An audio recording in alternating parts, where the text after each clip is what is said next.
collaboration among stakeholders in the housing sector. As we all know, REDAN stands as the leading organization dedicated to the advancement and development across Nigeria.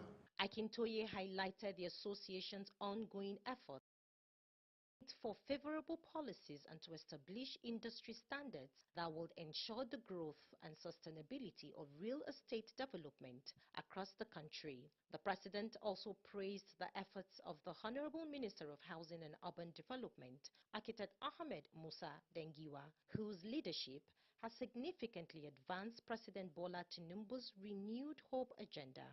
It is important to acknowledge and commend the outstanding leadership of the Honorable Minister of Housing and Urban Development, Architect Ahmed Musa Dangiwa, whose significant achievements within just 1 year have greatly advanced the President's Renewed Hope agenda.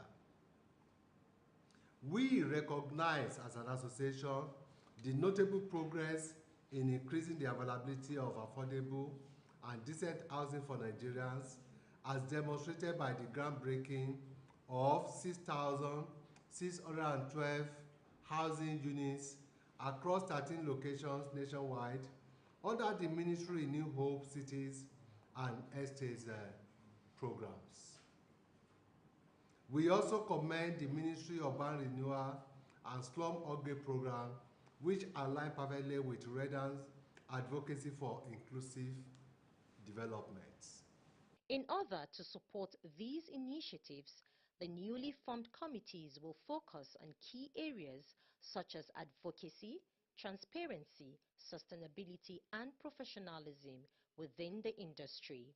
The committees will be led by experienced members of REDAN, each bringing their expertise to address challenges ranging from regulatory barriers to financing difficulties. And in line with our mission, we are pleased to officially announce the appointment of 24 committees comprising over 100 dedicated members of our association. These committees will assist the REDAN 7th Council in realizing our vision, which focuses on the following key areas. Advocacy. In the face of numerous challenges, including regulatory barriers, financing difficulties, and land acquisition issues, REDAN is committed to advocating on behalf of developers.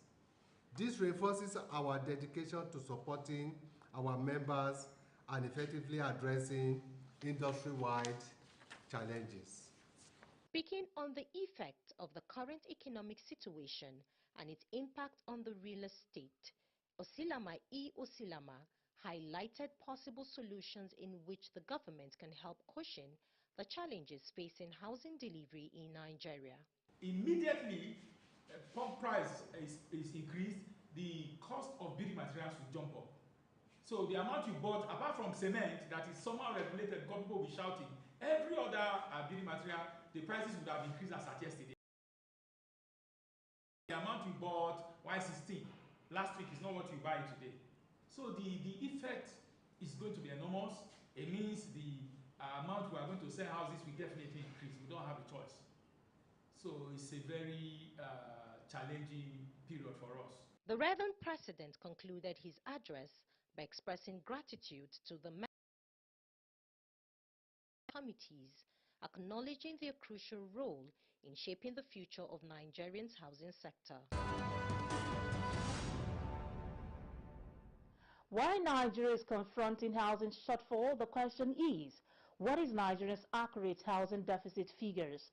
The Ministry of Housing and Urban Development Steering Committee, which was set up to develop a framework for addressing the accurate generation and analysis of housing data, which is needed for evidence-based planning in the housing sector, held its maiden meeting at the ministry's headquarters in Abuja. Our correspondent will give details.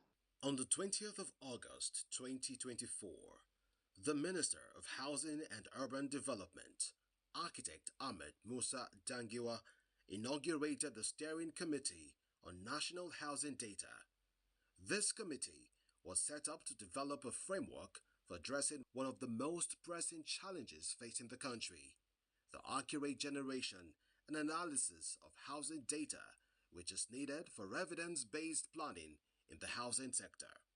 The steering committee had its first maiden meeting at the ministry's headquarters in Abuja. Delivering his opening remarks, the Permanent Secretary of the Federal Ministry of Housing and Urban Development, Dr. Marcus O. Ogumbi, encouraged the committee members to share their insights for every contribution. He added that these contributions are invaluable, and it is through collective efforts that innovation can be identified, approached, address data gaps, and develop a comprehensive understanding of the housing sector. I can see the zeal. Please, let's keep the flag flying. Let's keep it up. Let's keep the spirit up. Mostly, the first meetings is like this. Then you now begin to run after one another. Please, don't let it be like that. Please, let's keep up the spirit. Let's please attack it. I know as we walk, we'll be encouraged to come the more. Once you see that what we are doing is yielding, you'll be encouraged to come. It's only when we are walking and we are not seeing anything. I already something yesterday. They compare it to a rocking chair. That you have a lot of motion, No movement. but no movement. Yesterday night, I said, just say exactly. A lot of motion, serious motion. Energy is dissipated, but no progress. Please, our will not be like that. The MD and CEO of Nigeria Mortgage Refinance Company, NMRC, Kehinde Ogundimo, highlighted the project's overview, goals and deliverables, roles and responsibilities, communication plan and meetings, technical working group, cost of expenses and project roadmap, and milestones for smooth sailing of the steering committee. There are three key goals that we have, which I call the deliverables. The first one is the so there's one thing about getting data, but where do we house them and all of that. Temporarily, we can house them in a portal that NMRC will provide, but we need to have something that is national, and so that's the first task.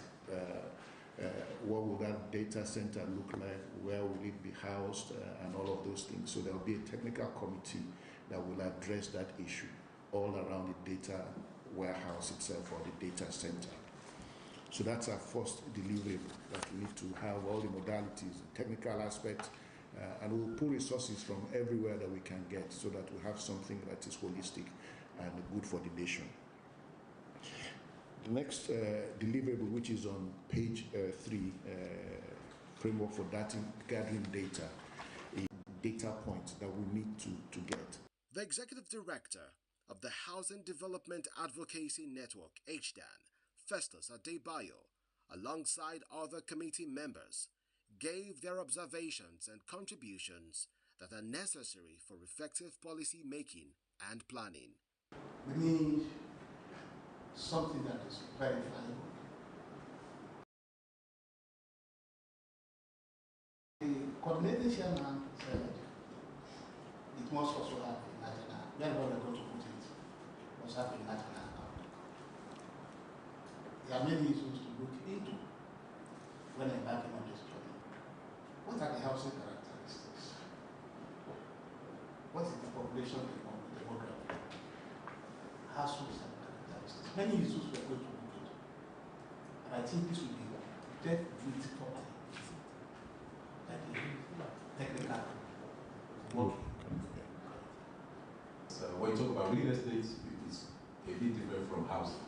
Housing connotes residential, real estate connotes that we're talking of not just residential or commercial and public buildings. Correct. And when we're collecting information, our focus is essentially on housing. So we may have a structure for collecting real estate, but then we need to also have some measure, some way of building it down to also be specific to housing as well, so that we get both the fuller picture of the real estate market, but also how specific regarding the housing estate as well. The Association of Housing Corporations provides what we call State of the Nation address on the first Monday on every Habitat Day. And so I like them to be part of the technical committee also. Because even as I'm talking to you, data is being gathered from all housing operations on the housing developments in all the states of the federation. So that's ongoing. The Permanent Secretary thanked the Honorable Minister and Minister of State for the trust reposed on this committee to deliver on this critical national assignment. The provision of low-cost housing and identifying those at the low-income segment of the society who really need these houses is very imperative if we are to genuinely tackle the housing challenges in the country. That is it on today's episode of Housing Development. Thanks for watching. I remain your housing diva, Flora Ani. See you soon.